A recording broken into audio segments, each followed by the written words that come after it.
Hey, by the way, tonight's game, New York wins that outright. You know he's on top. Million subs, he never gonna flop. Out of Chicago, where the streets don't sleep. Betting on games, making cash real deep. Crystal ball for sports, he knows the lines. He's a sports aficionado, the money he finds. From football to basketball, he's always on point. Predicting winners never disappoints. He's got that hustle, that Chicago vibe. Making moves on the streets, cash on the side. With E, you know it's always a bet. He's the king of the game, never forget.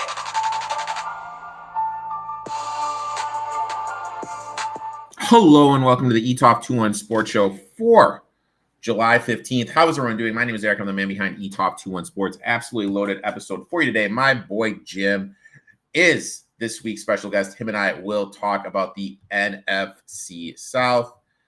I actually love the division. I know a lot of people are talking shit about it, but I actually love it. And Gino will have his horse racing bet of the day from Del Mar. But before we get all that, thank you to the sponsor of the show, Just Out Tennis. Go to justouttennis.store. Use promo code ETOFT21 for 10% off. And ProphetX. Go to ProphetX. Download the app. Use promo code ETOFT21 for 2% back from all orders. Now, all bets placed in the first 30 days. Now let's jump in. Let's see what Gino has cooking for us at Del Mar for opening day. It's Del Mar opening day on Friday. So for this week, let's flip all the way to race number 10, opening day on Friday. This is an important one because if you're alive in any of those pick fours, pick fives, anything like that, you want to make sure you're right about this race. I've been waiting for this horse to run back here. We're going to look at 4 Arrogant. This filly is bred really well to go long on the turf, but you can see she hasn't had a whole lot of races in her career. Her first start, she ran pretty well. She just got going late. She had some trouble in there. In her second start, she just missed. She was only beating the nose. And then after that, she had a layoff of almost a year. She was off for like 10 plus months. She needed the race on June 7th. It was another race where she was kind of caught behind horses and she was waiting. She had some traffic. She had to shift out late. She should be set up really well, making her second start back in here to just run very, very well. I'm looking through this race, and I think there are a couple horses who are likely to be showing some speed. Wouldn't be shocked if the horse from the rail, Nafisa, should also be showing some speed. You look at Lady Chic, who's stretching out. That one should be showing speed. I wouldn't be shocked to see Ribbons also showing a little bit of speed. Thea, who's stretching out from a sprint race too. You have Auntie, who showed speed last time out. I don't think Miss Artois wants to be too far out of it. And if Icons Only draws in, we'll probably be close to the lead too. So I feel like there's a lot of horses in here that'll set it up for someone from off the pace, and I think that may be 4 Arrogant. So take a look at the past performances whenever you're playing the races at drf.com. We're going to be number 5, 4 Arrogant on Friday at Del Mar. Best of luck when you're playing the races, and make sure to tune in every week for Erik's best bets and great information in sports. Make sure to give my boy Gino a follow at It's Me Gino B, and it wouldn't be a show without my Xfinity internet totally acting like a bitch. So if I cut out, I will hop right back on. Now let's welcome this week's guest, the show, the pride of Nebraska, the guy that has been kicked out of multiple Hanson concerts. Number 1 in your hearts, number 1 in your programs, XFLJim. Jim, how you doing today, my man? When was the last Hanson concert? I don't know, man. Like, word on the street is you are a big Hanson boy. You're into Mbop. I mean, can you name one other Hanson song? I cannot, dude. Can you? I was gonna say, like, I feel Mbop slaps. That song is great, and I do listen to that on a regular basis. I'm looking at it right now. September 18th. They're going to be in Chicago. You want to make a trip out here, dude? I think I'm all right. I mean, they go from Chicago to New Buffalo, Michigan, back to Chicago. How old are Hanson now?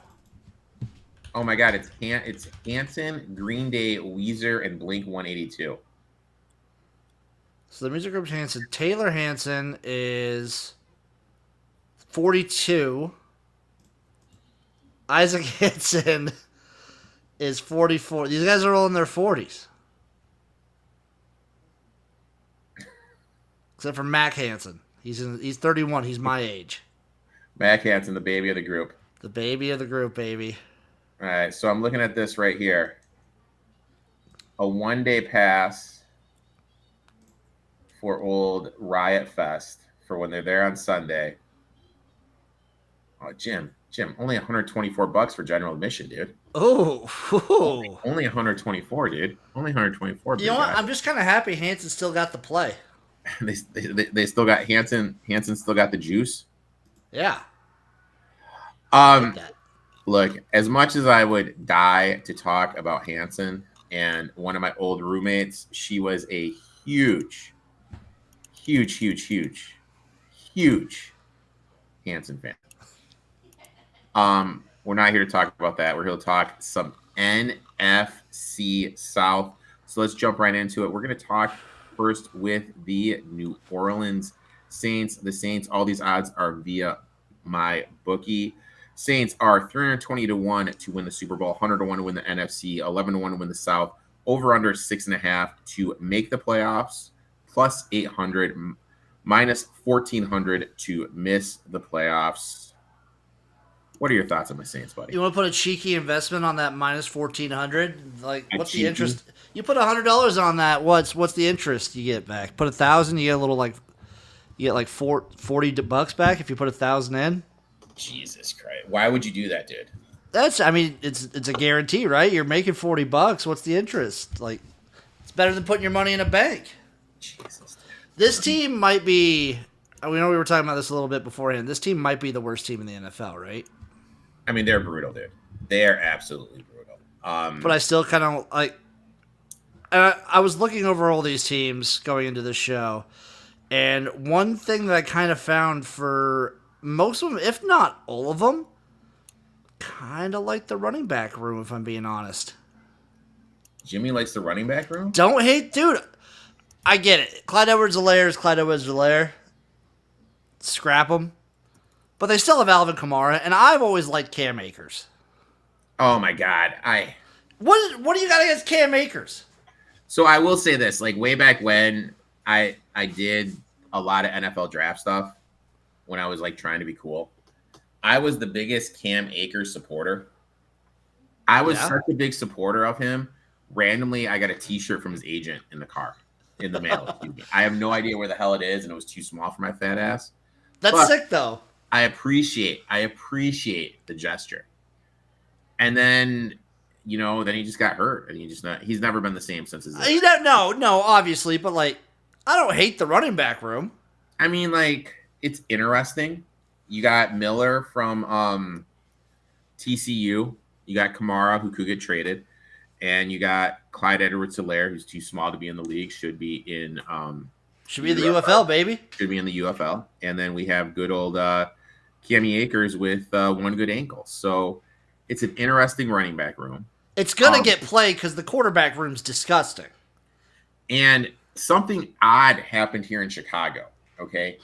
Alvin Kamara, who has no ties to the Chicagoland area, absolutely no ties to the area, throughout the first pitch at a Cubs game.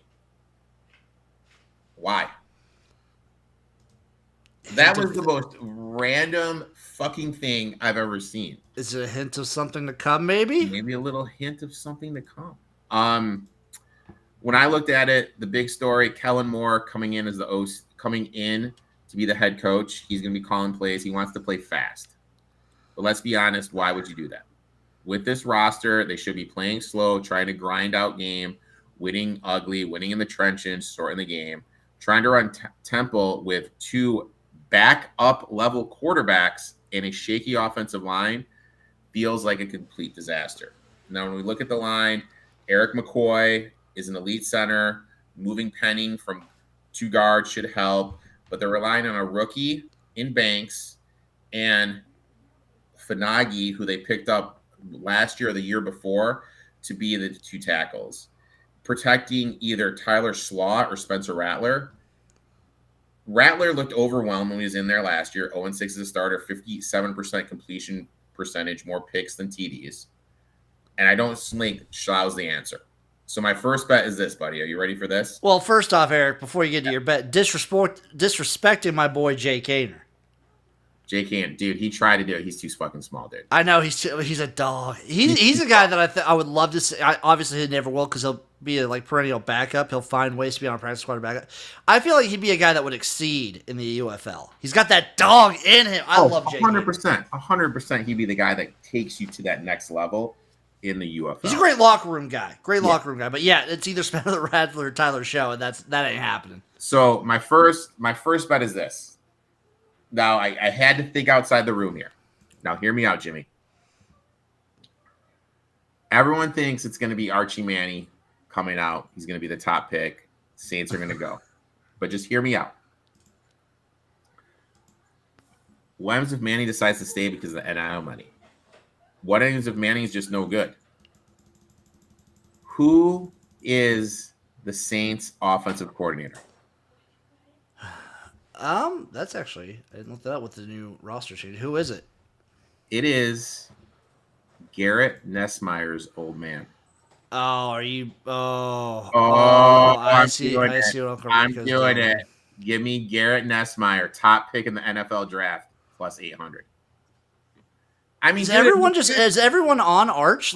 Everyone is on Arch, and we don't know. Someone said this to me: if Arch was so good, why didn't he start over Ewers last year?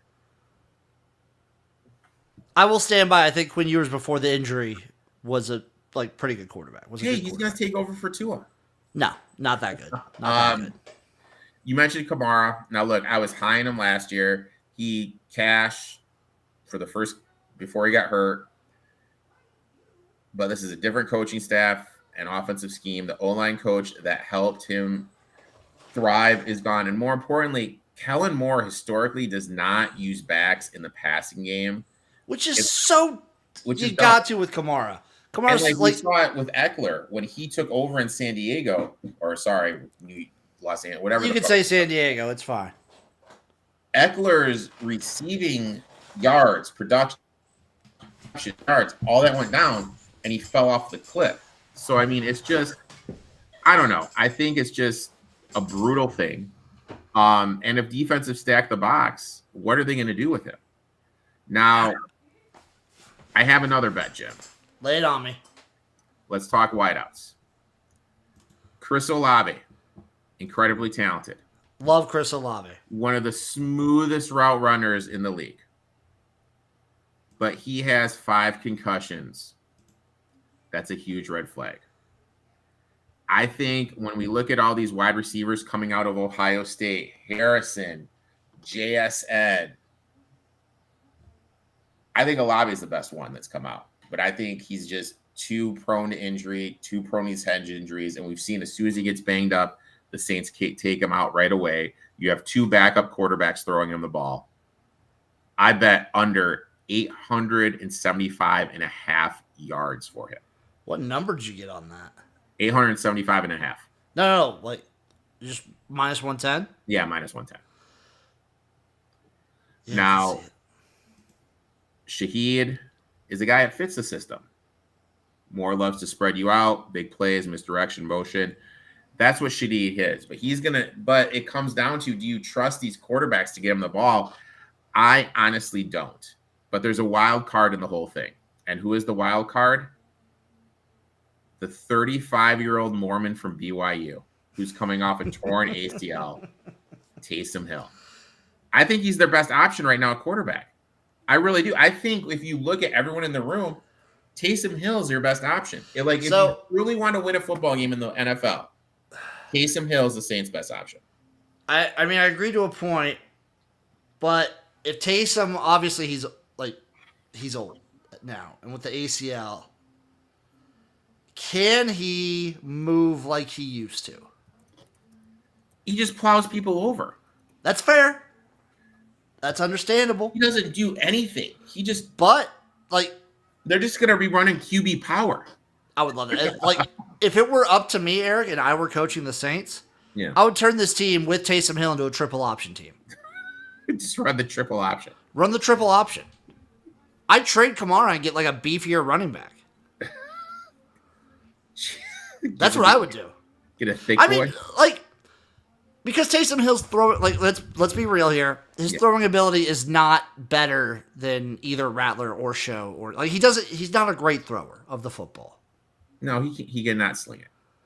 So they have 1, 2, 3, 4. They have 5 quarterbacks on roster that cannot sling the ball. Yeah. But at least one of them can run. Yeah, makes sense. If it were up to me, I'd probably just take the under on every receiver stat. Just pound the under. Just blanket under on like every receiver stat. Maybe a little over on like if you find a tight end you like. Speaking of tight ends, I have a tight end I like. Oh, okay. You ready for my tight end? Give me your tight end, baby. Juwan Johnson. Ooh. Well, they just signed him. Well, they just signed him. I like it. He's like the 4th or 5th highest paid tight end now. Why are you going to sign him to that money if you're not going to use him? And no matter who is the quarterback, they want the safety net. It's going to be the safety net. So I think Juwan Johnson makes all the sense. Dude, him and his wife were putting out these TikToks that were the funniest thing in the world, dude. Uncle Rico on TikTok? Oh, dude. Juwan Johnson and his wife on TikTok before they had their kid were hilarious, dude. I'm going to be honest, Eric. I think you and me have wildly different TikToks. I've been engrossed on this journey of a man who's been like filling his apartment with piss jugs. Okay. Respect he made piss air by putting them in like by a rotating fan and just opened them up. Just does a lot of stuff with that. He ate like a whole pack of hot dogs in one go. Tried to scarf them all down at once. Man. Well, let's move on, dude. No, it's a great. I don't want to go deep in depth. I feel like that account perfectly encapsulates the Saints' upcoming season.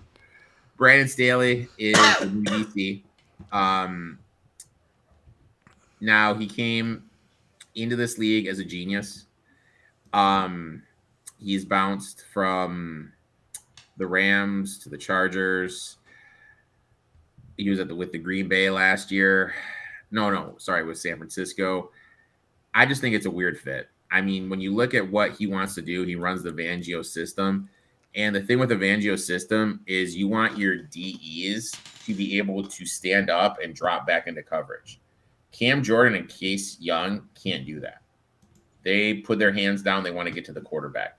There's a lot of like, what is the script? Like square pegs, round holes. Yes. With the defense, with what they want to do here. So I really don't understand the hiring here.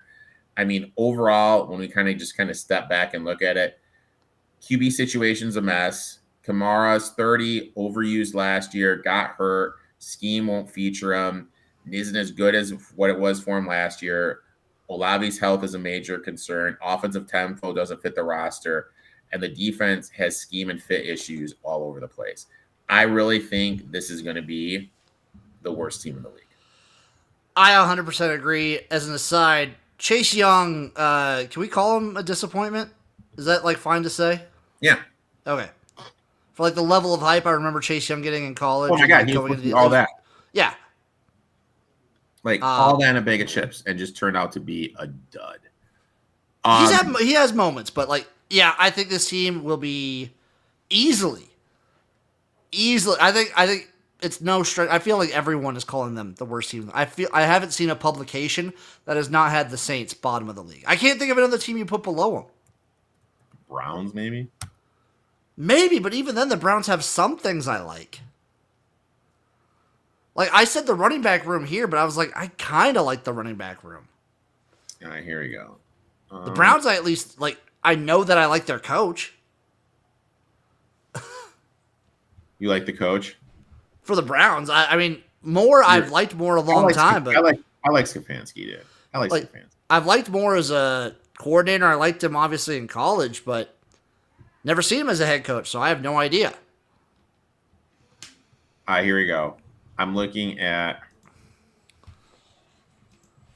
what do you think the floor of the Saints are?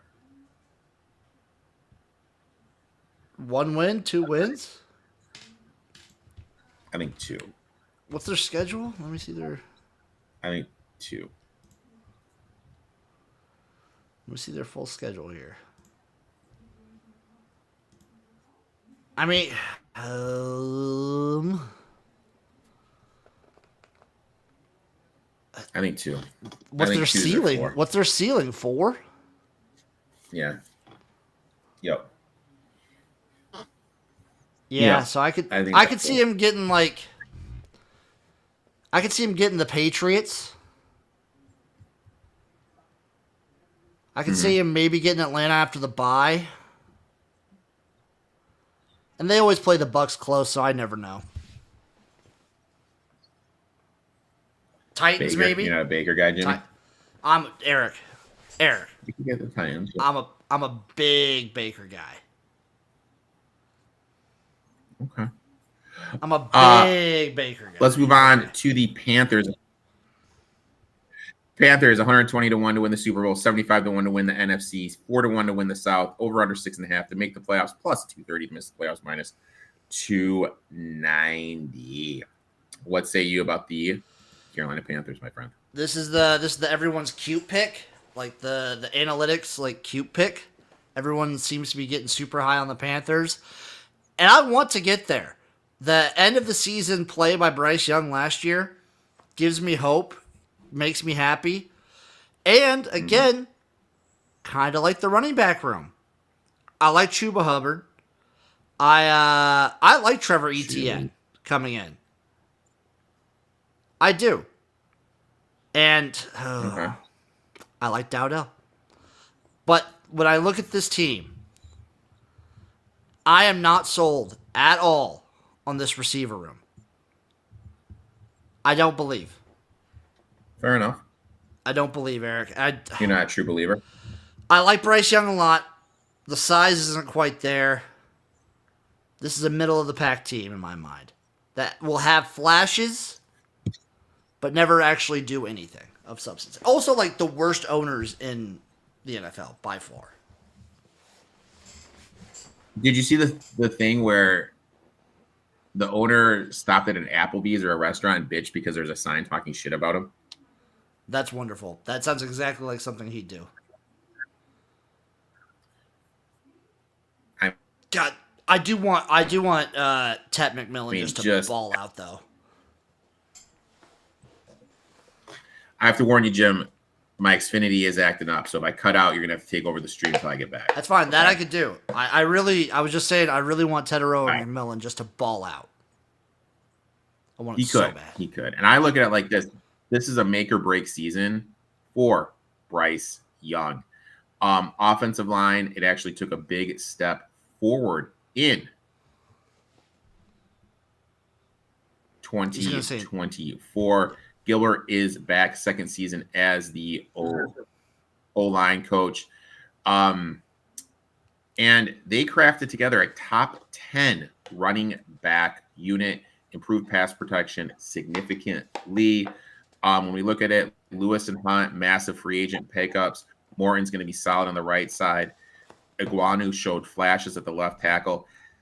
I think this offensive line is better than people realize. Jim, did you realize they finished 7th in run blocking last year? I did not.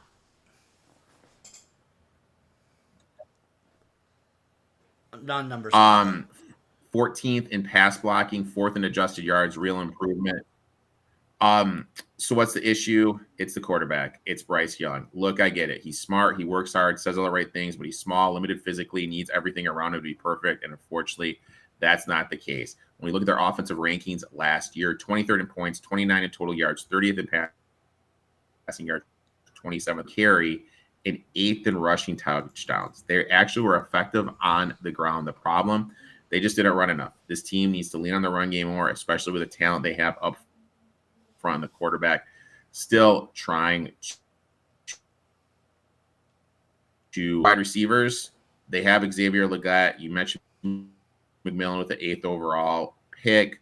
West Coast system. Can you guess what their leading receiver had for yards last year, Jim?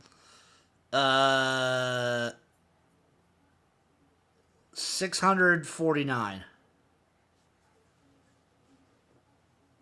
Dude, 650.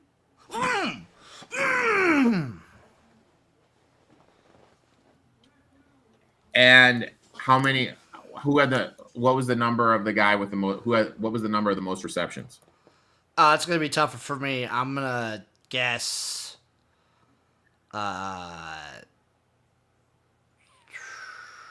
274. I don't know. 49. Like 49 receptions. I guess you could get that makes more sense. Yeah. I was thinking like a yard per reception.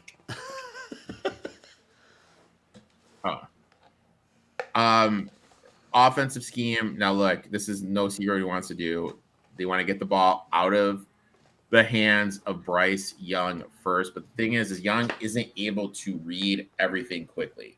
Honestly, the worst thing that can happen to the Panthers long term is what happened to the Giants. They make it to the playoffs, and you have to give the extension to Young. That is the absolute worst thing that could happen. Jim, I'm gonna bounce out. I'm gonna connect to my phone, dude. I feel like I'm lagging. Am I lagging, buddy? You're lagging a little bit, yeah. All right, I'm gonna try to connect to my hotspot. Let me see what happens here. Okay. Sounds good. Let me see what happens. You may have to take over the talking for a little bit. Talk a little That I might be Panthers able to football do. until I come back. All right, man. All right. Talk away. I'll be right back. We'll make this work. It's going to be... I'm just going to flat out say it. Erik, I hope he doesn't hear this. I hope he can't hear me right now. But he's 100% right that the last thing you want to do as a Panthers fan is sort of like show flashes, make the playoffs, and then end up paying Bryce Young, and then he turns out just to be mid. I am of the opinion that if you were an NFL fan, it is worse to have a quarterback that is like middle of the pack to just like versus having a straight up terrible quarterback. I agree. Back. And that's why I think this is the worst case scenario for him would be if Bryce Young takes him to the playoffs, you have to give him the extension and you're stuck with him. Kind of like what happened with the Giants and Daniel Jones. Honestly, Like, it's they kind of just like what need this happened with the experiment to Dolphins be and over. Tua. Yeah. They need the experiment to be over. They need Bryce Young to go to McVay and McVay them and him go someplace else. Damn, You we know, should. that's Erik what should. they You need. should sue Xfinity. Is it just that brutal, dude? It's. I mean, like you're Is it coming in and you're talking, but it's definitely lagging. It's doable though. Sorry, we man. can keep. We Sorry, can just dude. press forward. We could keep going. Averno is back 3-4 base with a lot of 4-0-4 looks. The scheme can work, but it hasn't in Carolina over the past years. They've produced the fewest slacks and lowest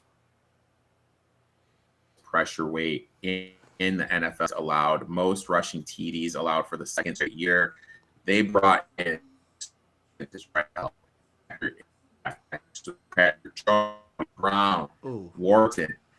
My thing with this is really any time to start the season, I'm just going to play running backs against the Panthers. It's it. Simple. Until we figure it out. I don't think Bryce answer. I think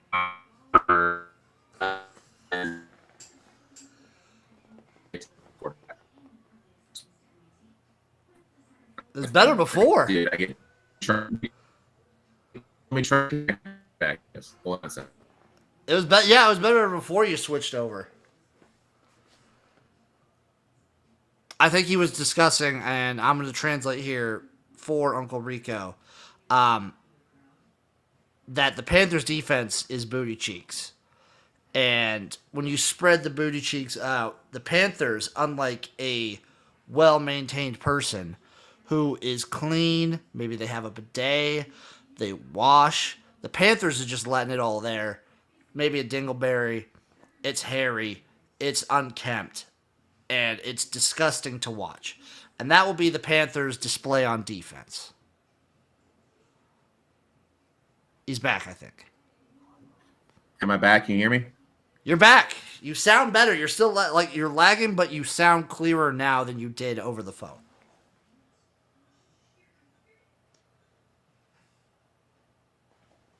Until then, when he froze. God, Xfinity. I'm going to come at Xfinity, okay? I'm going to tweet him right now. I'm going to live tweet him. We're going to live tweet. What are we going to say? At Xfinity.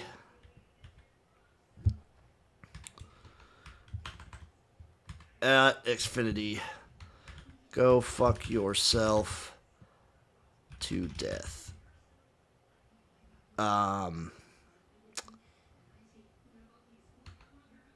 For hating on my man, Uncle Rico at Etoft21sports.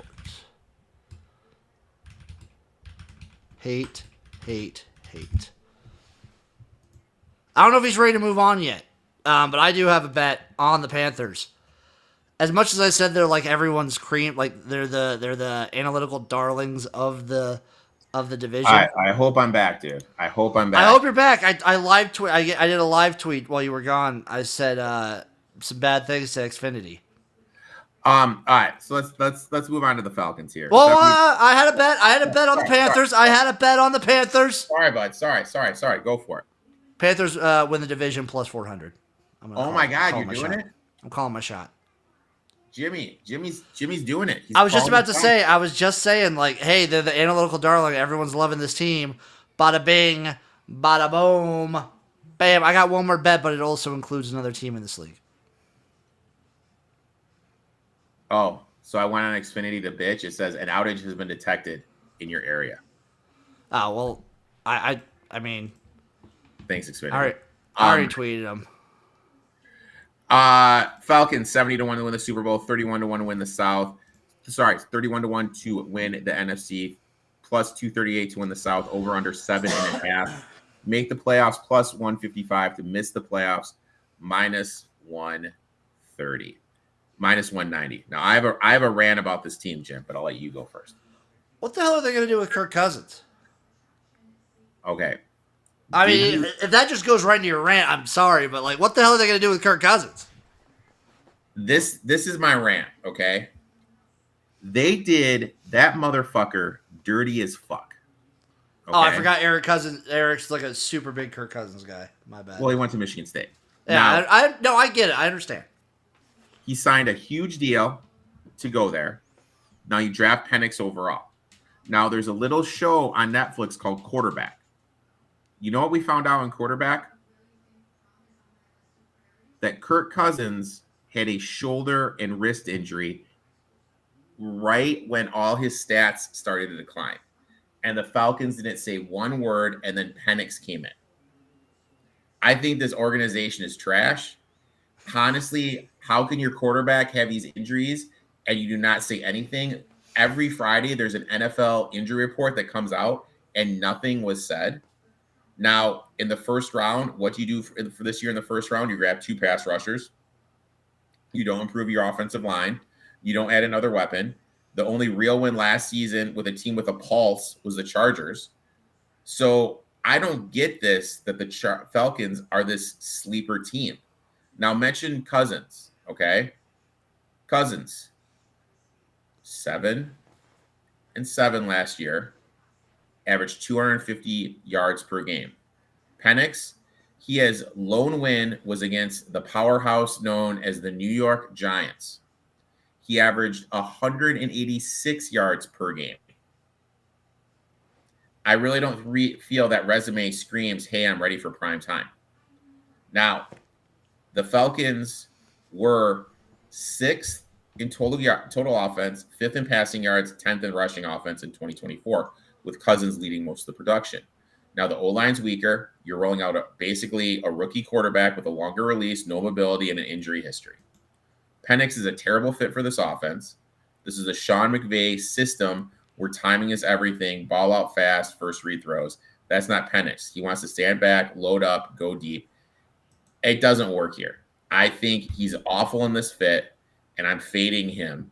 I bet under 3,400.5 yards. Now, when you look, if Cousins comes back midseason, I think that is the point. I'll bet the Falcons to make the playoffs. So if Cousins comes in and replaces Penix because Penix got benched because he got hurt, that's when I'll look to get involved here. Cousins, when healthy last year, 70% completion percentage, 260 yards per game, 17-7 INT, TD to INT ratio, on pace for 4,400 yards. Well, after he got hurt, 1-4, 1 TD to 9 picks. And again, no one knew he was dealing with an injury because the Falcons are a second-class organization. That's my rant. I have more stuff to say about him, but that was my rant. I respect that, though. I respect you have takes, you stick to them. Second class. Are the Falcons, do they lead the league in the guys that should be good but just don't produce? Dude, I did this thing on Pitts. I think maybe I have it here. Like, every year, I'm just like, Kyle Pitts has to be, like, he's a freak of nature. Okay, but since entering the league... Oh, yeah, there's just a time where you said to be like, done. He's top 10 in yards and targets since entering the league. Yeah. You know, that's not bad, dude. No, but that's targets. Like, what does he do with those targets? Targets and yards. Okay. That's not bad. No, but, like, he's supposed to be what Brock Bowers was last year. Yeah, I'll give you that. That's what people. Kyle Pitts was like billed to be. Yeah, 100%. So like it's hard. Like if he was built as like a regular tight end, it'd be everyone would be fine. But when you're built like that, it's hard not to be a little disappointed. And I see I Needed Sports podcast down there. What about Drake London? There's always upside for Drake London because you know what about me, Eric? There's something about me and the NFL that mixes. I love me some USC receivers that are in the NFL. I love Drake London. I've loved Drake London for years. I still think he gets some play. So here's me, okay? These are my Drake London notes. 75% of his production came with Cousins. He had 69.2 fantasy points with Penix, but 40 of those came in week 18 against Carolina in a meaningless game. You throw out that game, and the production was kind of flat, and he averaged just 3.3 yards after the catch. Also, when Penix plays, they only lined him up on the outside. They didn't move him around. When Cousins was there, it was at least more of a 60-40 split inside in the slot versus outside. With Penix, it was strictly outside. I just don't. This I don't know. Penix slander. I just not a Michael Penix guy, dude. This Michael Penix slander. Bijan Robinson rushed for 1,400 yards last year, 5.2 yards per carry on wide zone runs. Offense is built for him. Oh, yeah. Going to be on the field for 75% of the snaps. And I kind of feel like with Saquon Barkley and Jahmyr Gibbs having the seasons that they did, everyone's just kind of forgetting, oh, hey, look, here's Bijan Robinson. And I feel in terms of fantasy football, Bijan Robinson is the safest pick and the pick that makes the most sense in your drafts. Probably like when you can get him too, comparatively. Oh yeah, like 7 ADP, absolutely love him. They're going to be running a 3-4 on defense. They have Floyd, Walker, Fox, Pierce, and Diablo, and you named it. They're truly trying to fix a pass rush that had 18 fewer sacks than any team over the last 5 years. But they sacrificed size for speed. They let my boy, Grady Jarrett, go, which hurts the run defense. And the new front, I don't think they're going to be able to stop the run. I think early on, we're going to have to be looking to play over for the running backs and looking to attack who the Falcons play and take their running backs. In the secondary, cover one, man coverage.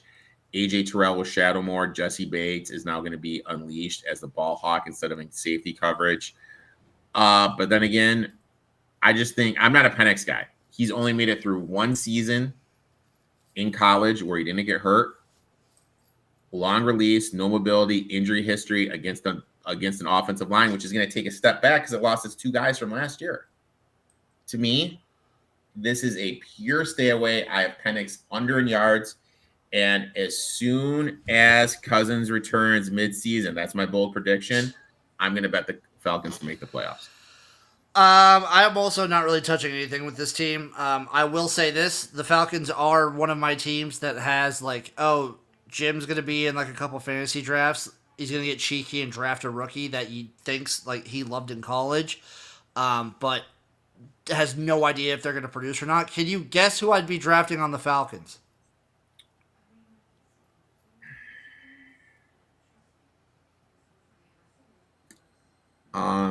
Mooney.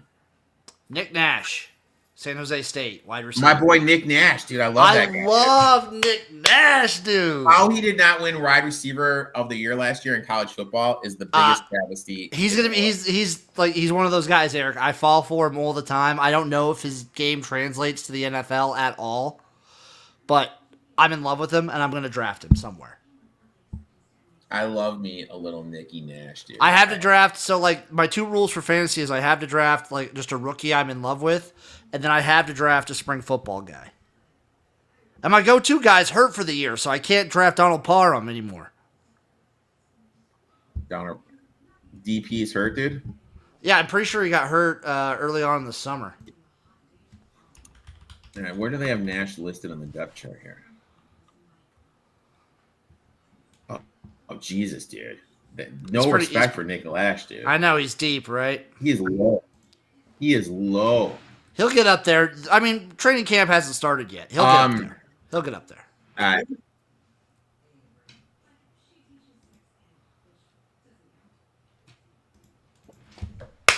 Let's get to the big Buccaneers plus 1475. NFC South plus 100. Over under 9.5 to make the playoffs, minus 170 to miss the playoffs, plus 140. What say you, my friend? Connor, but no, I'm just I love this team. I think this team is legit. I think they have weapons, and I feel like I've been on the Baker train since day one. I feel like this is maybe his best fit. I get losing the OC hurts, but I still like this team. I like what they have going for them. And I feel like, realistically, it's them and then the rest of the NFC South. Like, they are head and shoulders above everyone, it feels like, in this division. I feel it's theirs to lose. Oh, 100%. I like that. I love that they got Ibuka, by the way, too. And I mean, like, I think the bet to make on, if you're going to make a bet on the Bucs, I think the bet to make on the Bucs is for them to be the top seed in the NFC. Yeah, to be the 1 seed. I think that's the bet. But am I going to do that on a team that has Baker Mayfield as their fucking quarterback? No. What is with this Baker hate? It's not a Baker Mayfield guy, man. Just not a Baker Mayfield guy, not a Michael Penix guy. Just Eric just hates winners, I guess. All right. So let's talk about him, okay? He had 4,500 yards, 41 TDs, 16 interceptions, 71% completion rate. Easily the best season in his league. Still led the league in interceptions last year.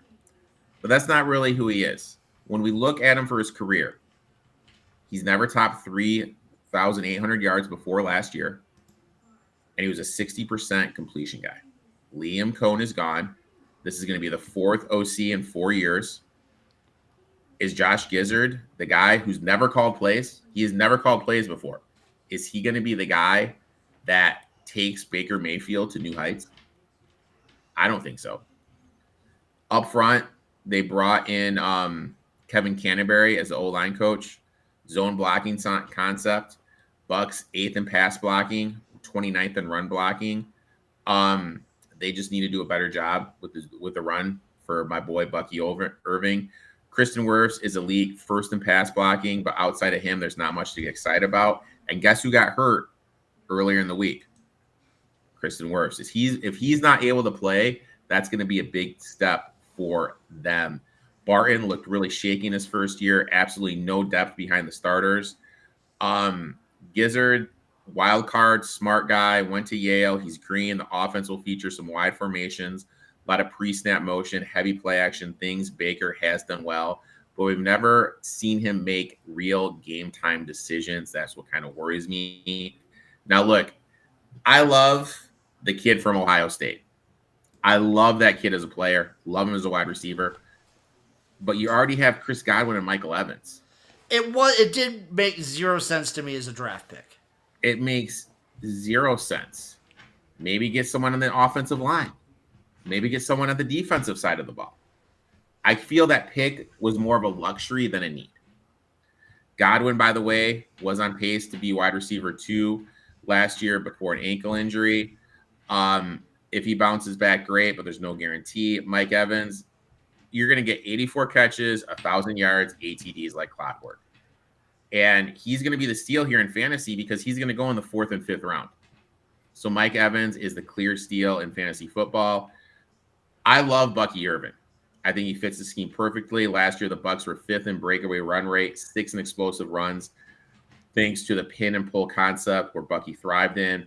Rashard White's still involved, but he's more of a pass blocking. Bucky's going to be the early down guy and the goal line guy, the guy I love in fantasy. He isn't really big, and with the O-line not being dominant, there is some durability issues if he can last over 17 games. I think he's able to stay upright. I think he's in a great spot. Defensively, still Toddy Bowles, say what you want to say, but he knows how to build and call a defense. They have been top 3 in blitz rate almost every year since 2019. They don't have a true double-digit sack guy. They bring pressure from everywhere, linebackers, safety, corners, you name it. They added Harrison Reddick, which is huge. Levante David is still a tackle machine, even though he's a year older. They got my boy Villa up front and Antonio Winfield Jr. in the back. Defense is pretty solid. Now, Jim, I have a trivia question. You've known me for a couple years. I got 3 autographed jerseys right here on my wall. Can you guess what they are? All 3 of them? Yeah. Ooh. 2 are quarterbacks. One's a defensive lineman. Well, is one Vita Vea? One is Vita Vea. Okay. If you give me the teams, it's too easy, I guess. Is one Cousins? One is not Cousins. Ooh. The other 2 are quarterbacks. Okay. Did you get a golf one? No. One of them is a starter. The other one's a backup. Can I get a division or a conference, I guess? One of them is in the NFC West. NFC West. Did you get a Stafford one? I have a Stafford from his days. From his Detroit days? From his Detroit days. Don't shed a tear. Don't shed a tear. Did you get a Jameis one? Oh, God, I wish. I wish. What's the third one? Third one is from the AFC South. AFC South. Backup? Backup.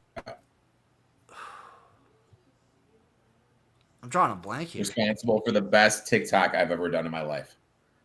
Oh, God damn it. I know.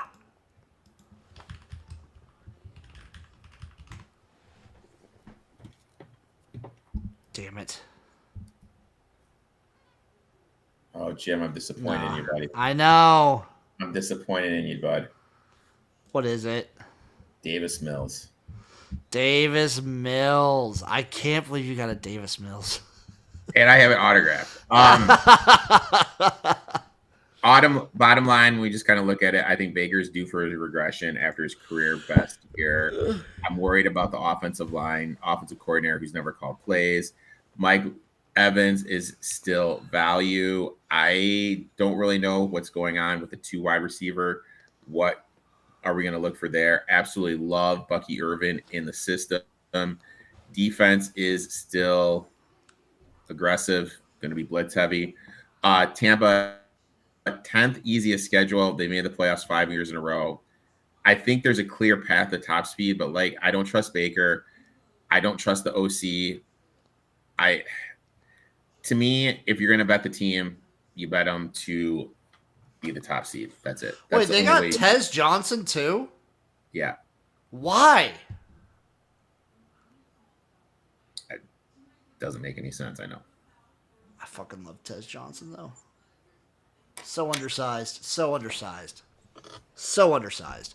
Erik, I have a cheeky bet. So I didn't want to bet. I didn't want to take the Bucs to get the first overall seed because I do like them a lot this year, but no. But there's a fun little bet that I made with a sportsbook who will not be named because they don't sponsor the Etoft21sports Show. Respect. What's the state of the Super Bowl winner? What state they're from? You're going to bet Florida? I bet the state of Florida gives me 3 teams. Okay. 2 teams that probably make the playoff.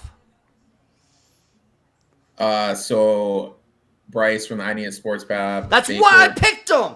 Baker regression, no Penix belief. Is there a prime Carolina NFC South bet spot? Jim loves them.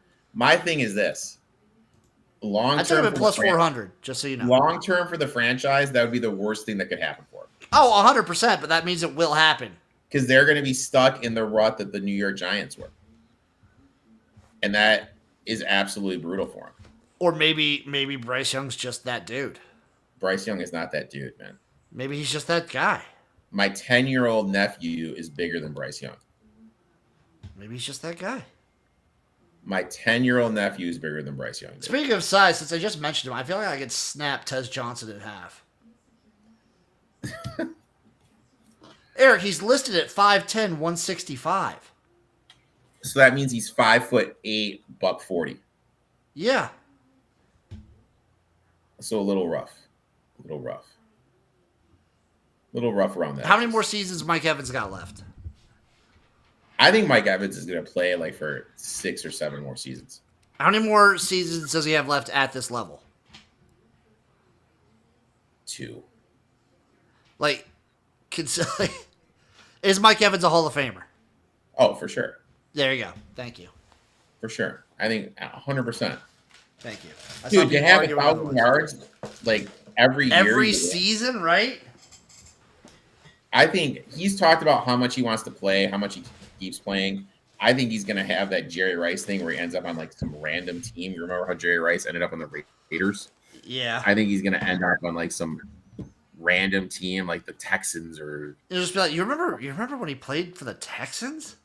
Yeah, like shit like that, dude. Jimmy, I'd like to thank you for taking time out of your schedule, talking a little NFC South, easily the sexiest division in the league. Why don't you tell everyone where they can find you on social media, my friend? First off, this division is disgusting. I'm glad I could take the bullet for someone else who doesn't want to talk about these shit teams. Except for, of course, the Panthers, who will win it all. You guys can find me at XFLJim everywhere. YouTube, Twitch, TikTok, Instagram, Twitter. Big things are coming. I know I've been kind of like dormant. I've been doing just like the college football previews with this guy, Spring Fever with this guy, but I got some big videos coming up the pipeline. Trust. I'm looking forward to, my friend. We have the Conference USA. Is that what we're doing with next? So, technically, so far, we've only done the MAC. I didn't release the Sunbelt one, so we got the Sunbelt coming up. Sunbelt comes out on Thursday. Sunbelt comes out on Thursday. Sunbelt comes out Thursday, and then the CUSA comes out like the day after. We're going to double up this week. So, Jim, I appreciate you, my man. Make sure to give that sexy man a follow. Him and I will be live tomorrow night on Spring Fever talking a little CFL. Make sure to check that out. Best of luck in your future bets. And just to recap, your future bets are?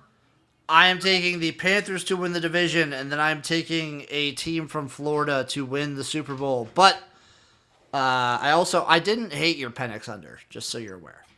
I took Nussmeier to be the top pick in the draft because I think. What were the odds on the Nussmeier one? Plus 800. I like that. I like that a lot. Olave under 875.5 yards receiving, and Michael Penix Jr. under 3,400.5 yards passing. Guys, we're going to be back with Wade from Top Flight Wagers next week, talking a little AFC North. Make sure to check that out. Make sure to give this man a follow. Appreciate you guys. Sorry about Xfinity. It fucking sucks, but we'll be back next week. Talk to you later, my friend. You damn right.